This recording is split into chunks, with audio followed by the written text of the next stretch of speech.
Hello friends, मैं नेहा शर्मा अपने channel कक्षा शिक्षा में आप सभी का बहुत बहुत स्वागत करती हूँ। आज हम क्लास 10 के मैथमेटिक्स के एनसीईआरटी सॉल्यूशंस को सॉल्व करने जा रहे हैं।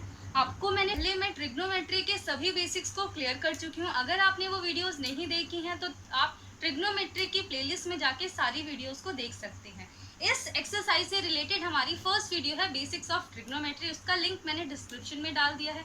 अगर आपको कोई बेसिक में दिक्कत है तो आप वहां जाके वो वीडियो देख सकते हैं, देन आप इस एक्सरसाइज को फॉलो कर सकते हैं। तो चलिए सॉल्व करते हैं आज की एक्सरसाइज 8.1।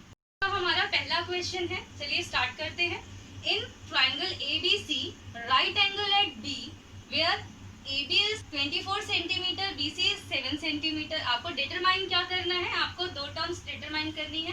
पहली sine A and cos A and second sine C and cos C. सबसे पहले हमें क्या करना है, एक राइट एंगल ट्राइंगल लेना है जिसको मैंने प्लॉट कर लिया ABNC। यहाँ पे ये 90 डिग्री का एंगल कंस्ट्रक्ट कर रहा है। AB is 24 centimetre and BC is 7 centimetre. तो चलिए करते हैं। आपको दिख रहा होगा ये राइट एंगल ट्राइंगल है, सो हम कौन सी प्रॉपर्टी लगाते हैं। सबसे पहले हम बाय पाइथागोरस थ्योरम से इसकी थर्ड साइड को फाइंड करते हैं, विच मीन्स हाइपोटेन्यूज को हम फाइंड करेंगे। तो चलिए फाइंड करते हैं बाय पाइथागोरस थ्योरम। AC का square is equals to AB का स्क्वायर प्लस BC का स्क्वायर। AC इज हाइपोटेनियस, जो हमारे पास नहीं है उसे ऐसे ही लिख लेंगे। AB इज 24 सेंटीमीटर, उसका स्क्वायर कर लेंगे एंड BC इज 7 सेंटीमीटर, उसका भी स्क्वायर कर इज इक्वल्स टू 576 प्लस 7 का स्क्वायर क्या होता है 49। तो चलिए इसको ऐड आउट करते हैं। जब 625 आ जाएगा इट मीन्स AC का स्क्वायर इज इक्वल्स टू 625। तो चलिए AC की वैल्यू को फाइंड आउट करते हैं। जो स्क्वायर है ये अंडर रूट बन जाएगा 625। अगर आपको 625 का अंडर रूट नहीं करना आता तो वो भी मैं आपको समझा देती हूँ। यहाँ पे चलिए देखते हैं, इस तरह से एलसीएम निकालते हैं। सो 5 के टेबल से ये होगा 5 × 5, 5 × 10, 5 × 25। तो फिर से then again and then again. उसके बाद हम पेयर बनाते हैं। यहाँ से एक 5 आएगा, यहाँ से भी एक 5 आएगा। तो चलिए इस तरह से इसको हम लिख लेते हैं 5 × 5 × 5 × 5। सो जो पेयर बनते हैं यहाँ से भी 5, यहाँ से भी 5। सो AC इज AC की वैल्यू आ गई हमारी 25, विच मीन्स AC इज 25 सेंटीमीटर। हमारा हाइपोटेनियस कितना आ गया 25 सेंटीमीटर। इसको इरेज कर लेते हैं थोड़ा सा, फिर यहाँ पे लिखते हैं।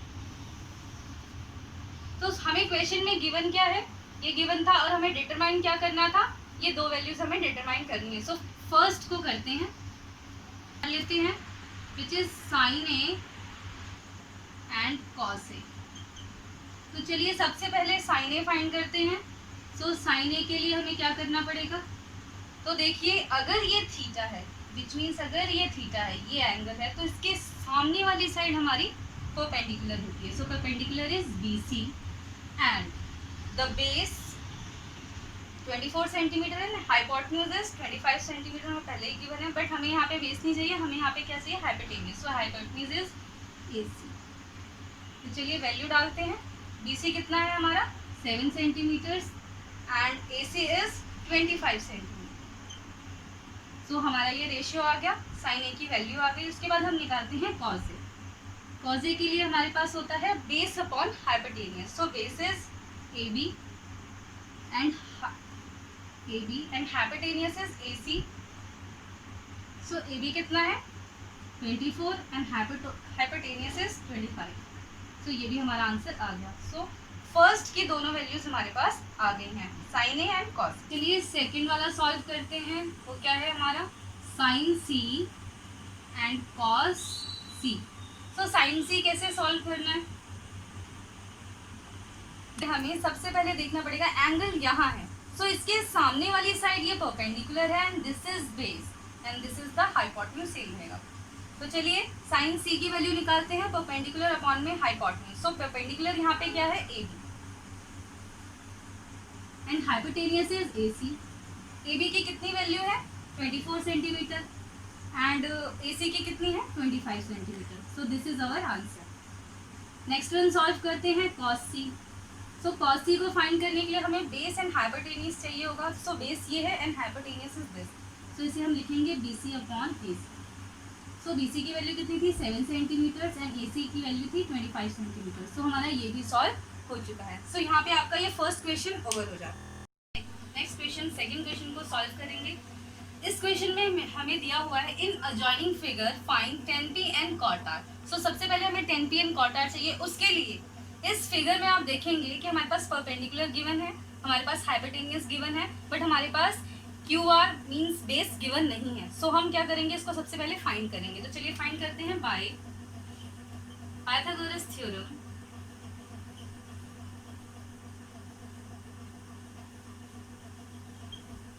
सबसे पहले आप देखेंगे कि इसमें फॉर्मूला होता है PR का square is equals to PQ का स्क्वायर प्लस QR का स्क्वायर.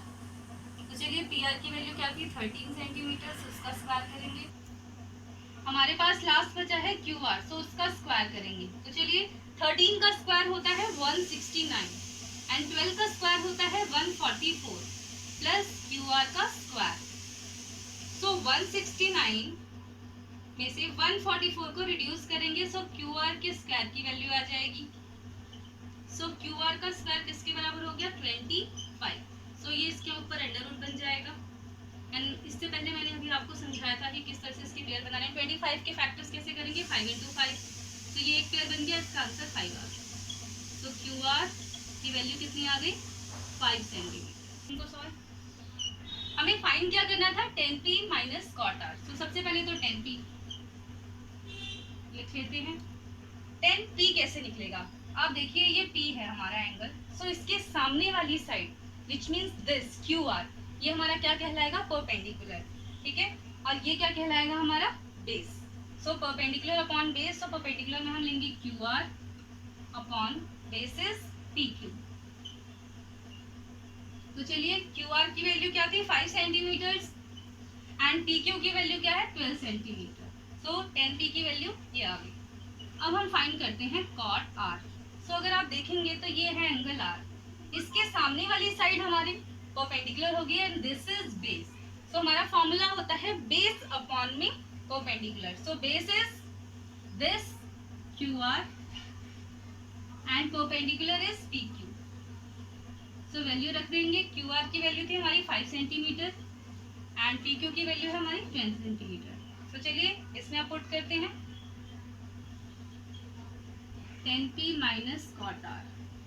बस आपको इसमें पुट कर देना है. 10p की वैल्यू आई थी 5/12 माइनस cot r की वैल्यू आई थी 5/12. सो 5/12 से रिड्यूस होकर आंसर कितना आ जाएगा 0. So our answer is 0. तो फ्रेंड्स अब हम थर्ड क्वेश्चन को करेंगे. क्वेश्चन क्या है, if sin a is 3/4 calculate cos a and tan a. सो उसके लिए हमने क्या करना है, एक सबसे पहले राइट एंगल ट्राइंगल बनाना है ABC, जो मैंने पहले ही बना लिया है, और B पे वो 90 डिग्री का एंगल भी कंस्ट्रक्ट करेगा. तो चलिए सबसे पहले देखते हैं कि क्या बेस है, क्या परपेंडिकुलर है, क्या हाइपोटेनियस है. साइन A की वैल्यू 3/4. सो आपको पता होगा कि साइन थीटा का फॉर्मूला क्या होता है परपेंडिकुलर अपॉन में hypotenuse. So this is perpendicular and this is the hypotenuse.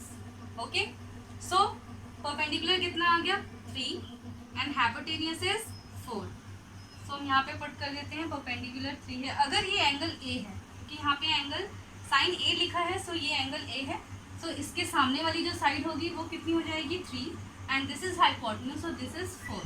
Okay, चलिए अब बाय पाइथागोरस थ्योरम से हम इस थर्ड साइड को भी फाइंड कर लेते हैं. लिखते हैं बाय पाइथागोरस थ्योरम.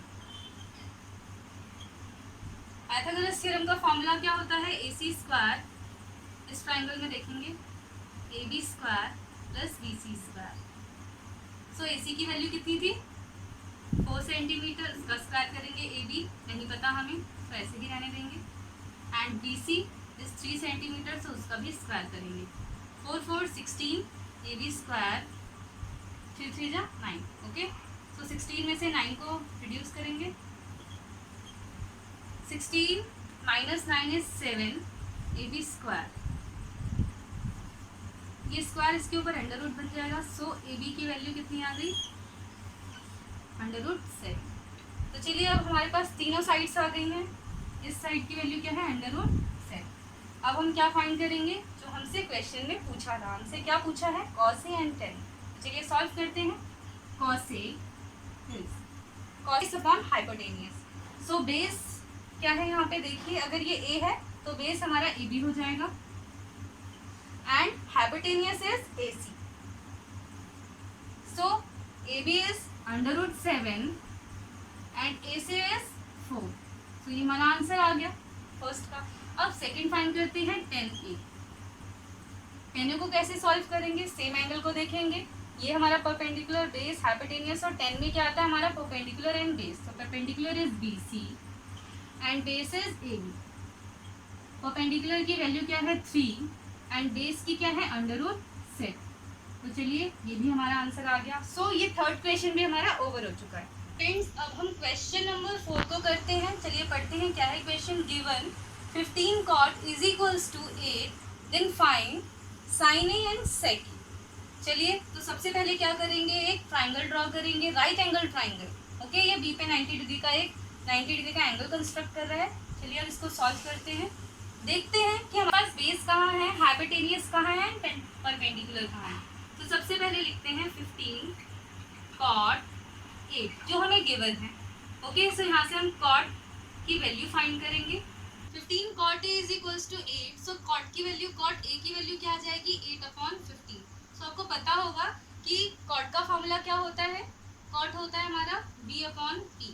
यानी कि जो बेस है वो कितना है हमारा 8 सेंटीमीटर 8 यूनिट्स, एंड जो हमारा परपेंडिकुलर है वो क्या है 15 यूनिट्स। ओके, ये हमारे पास गिवन है। अब हमें पता चल चुका है कि जो हमारा परपेंडिकुलर है वो 15 है and the base is 8। Okay, अगर मैं इसको लेती हूँ एंगल तो ओके, सो हमें ये फाइंड करना है हाइपोटेनियस। चलिए पाइथागोरस थ्योरम लगाते हैं। बाय पाइथागोरस थ्योरम तो सबसे पहले क्या लिखेंगे, AC का square is equals to AB का स्क्वायर प्लस BC का स्क्वायर। ओके, सो AC पता नहीं है हमें, सो ऐसे लिख देंगे। AB कितना है हमारा 8 सेंटीमीटर, सो इसका स्क्वायर करेंगे एंड BC इज 15 सेंटीमीटर, सो उसका भी स्क्वायर करेंगे। तो चलिए लिखते हैं 8 8 जो 64 एंड 15 15 225। चलिए स्क्वायर इज इक्वल्स टू 289। अगर हम इन दोनों को ऐड आउट करते हैं तो 289 आता है। ओके, ये जो स्क्वायर है इसके ऊपर जाके अंडर रूट बन जाएगा। सो 289 एलसीएम कर लेते हैं इसका। तो ये 17 के टेबल में आता है 17 टाइम्स में, तो ये पेयर बन गया 17 का। ओके, चलिए इसको लिख लेते हैं 17 × 17 एक पेयर बन गया और इसका आंसर आ गया 70, विच मीन्स AC की वैल्यू कितनी आ गई 17 units. Sine A and sec A तो वो भी कर लेते हैं।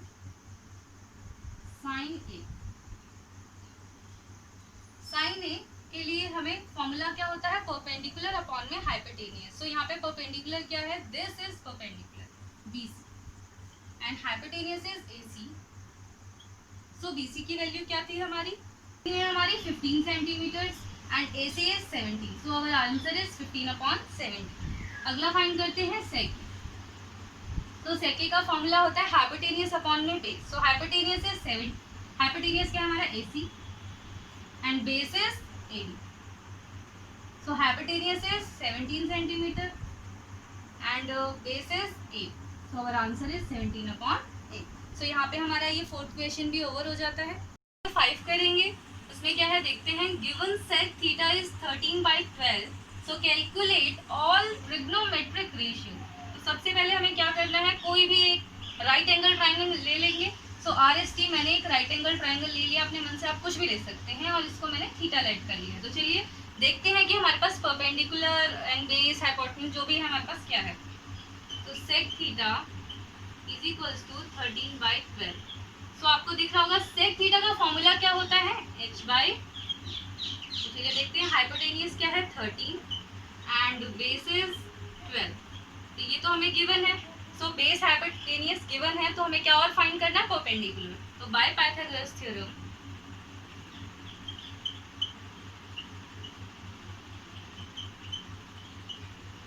हमें क्या सॉल्व करना है, बाय पाइथागोरस थ्योरम हमें पाइथागोरस थ्योरम लगानी है। हाइपोटेन्यूज का स्क्वायर परपेंडिकुलर का स्क्वायर प्लस बेस का स्क्वायर। तो चलिए हाइपोटेन्यूज कितना है 13 सेंटीमीटर, उसका स्क्वायर कर देते हैं। परपेंडिकुलर नहीं पता हमें, इसको ऐसे ही रहने देते हैं। एंड बेस इज 12 सेंटीमीटर, सो इसको यहाँ पे लिख देंगे। 13 का स्क्वायर होता है 169, पी स्क्वायर 12 का स्क्वायर होता है 144। सो अगर हम 169 में से 144 को लेस करेंगे, 169 में से 144 किया तो 25 आएगा एंड पी स्क्वायर इज 25। तो ये स्क्वायर इसके ऊपर अंडर रूट बन जाएगा और अभी आपको इससे पहले वाले क्वेश्चन में बताया था 25 किसका अंडर रूट होता है 5। तो ये हमारा आ गया 5। Okay, so perpendicular is 5। तो चलिए सॉल्व करते हैं जो भी उन्होंने हमें कहा है। क्या कहा है हमें? सारी ट्रिग्नोमेट्रिक रेशियोज। आपको पता है सेक थीटा तो हमारे पास पहले से ही है, तो बाकी के जो 5 ट्रिग्नोमेट्रिक रेशियोज हैं हम उनको सॉल्व करते हैं। तो सबसे पहले क्या आता है? Sine theta. तो चलिए सॉल्व करते हैं sine theta. So sine theta is perpendicular upon hypotenuse. So perpendicular क्या है हमारे पास? परपेंडिकुलर अभी हमने फाइंड किया है 5 सेंटीमीटर। यहाँ लिख लेते हैं हम 5 centimetre perpendicular, base is 12 and hypotenuse is 30। चलिए अब सॉल्व करते हैं। परपेंडिकुलर कितना है? 5 एंड हाइपोटेन्यूज इज 30। सो 5/13 ये हमारा साइन थीटा की वैल्यू आ गई। Next one is cos theta. Cos theta की वैल्यू होती है base upon hypotenuse. So base is 12 and hypotenuse is 30। तो ये भी हमारा आंसर आ गया। Next one is tan theta. Tan theta होता है p/b। सो परपेंडिकुलर 5 है एंड बेस इज 12। तो ये भी हमारा आंसर आ गया। Next one is cosec theta. Cosec theta हमारा साइन थीटा का रेसिप्रोकल होता है, इट मीन्स h/t। h क्या है हमारे पास? 13 एंड परपेंडिकुलर इज 5। तो ये हमारा आंसर कोसेक थीटा का आ गया। सेक थीटा हमारे पास है, सो हमें फाइंड करने की जरूरत नहीं है। अब हम फाइंड करेंगे कॉट थीटा। सो कॉट थीटा जो होता है वो टेन थीटा का रेसिप्रोकल होता है, which means b/p। So b is 12 and p is 5। सो 12/5 ये हमारा आंसर हो गया। सो हमने ये 5 ट्रिग्नोमेट्रिक रेशियोज सॉल्व कर ली हैं और ये क्वेश्चन नंबर 5 हमारा यही ओवर हो। फ्रेंड्स अब हम 6th क्वेश्चन करेंगे। सो क्वेश्चन क्या है? If angle A and angle B are acute angle, which means ये दोनों एंगल कैसे हैं? छोटे हैं, एक्यूट एंगल है, 90 डिग्री से कम के हैं। Acute angle such that cos A is equals to cos B, which means जो cos A है वो cos B के बराबर है। ये हमें गिवन है पहले से ही। सो हमें फाइंड क्या करना है? हमें फाइंड करना है या शो करना है angle A is equals to angle B। तो सबसे पहले हम एक ट्राइंगल, राइट एंगल ट्राइंगल बनाएंगे ABC, जो B पे 90 डिग्री का एंगल कंस्ट्रक्ट करेगा। और चलिए फिर सॉल्व करते हैं। जो हमें गिवन है वो हम सबसे पहले लिखेंगे। तो गिवन क्या है? cos A is equals to cos B। So cos A क्या होता है हमारा? पहले वो लिख लेते हैं। हमें पता है अगर ये है एंगल A, सो ये परपेंडिकुलर, ये base and this is hypotenuse. So cos में क्या आता है हमारा? Base and hypotenuse. So base is AB and hypotenuse is AC। सो ये हमारा फर्स्ट हो गया। And second is cos B। cos B क्या होता है? सो हम B को यहाँ से देखेंगे और ये हमारा परपेंडिकुलर, ये base and this is hypotenuse. So ये हम बेस लेंगे BC and hypotenuse is AB। ये हमारा सेकंड इक्वेशन हो गई। चलिए अब इसमें पुट करते हैं। हमें क्या गिवन था? cos A is equals to cos B। तो cos A की वैल्यू क्या थी? AC upon AB is equals to BC upon AB। So AB से AB कैंसिल आउट हो जाएगा और हमारा आंसर क्या आ जाएगा? AC is equals to BC। तो अगर साइड्स बराबर होती हैं, अगर ये एंगल बराबर होते हैं, तो हमारी साइड्स भी बराबर होती हैं, या फिर साइड्स बराबर होते हैं तो एंगल भी बराबर होते हैं। सो अगर साइड्स बराबर हुई तो एंगल भी बराबर हो जाएंगे, विच मीन्स AC क्या है हमारा? दिस, एंड एंगल ये था। सो दिस साइड ये जो बना है वो जो एंगल A वो किसके बराबर हो जाएगा? Angle opposite to equal sides are equal, which means कि अगर साइड्स बराबर होती हैं तो एंगल भी इक्वल होते हैं। तो ये 6th क्वेश्चन हमारा यहीं पे ओवर हो जाता है।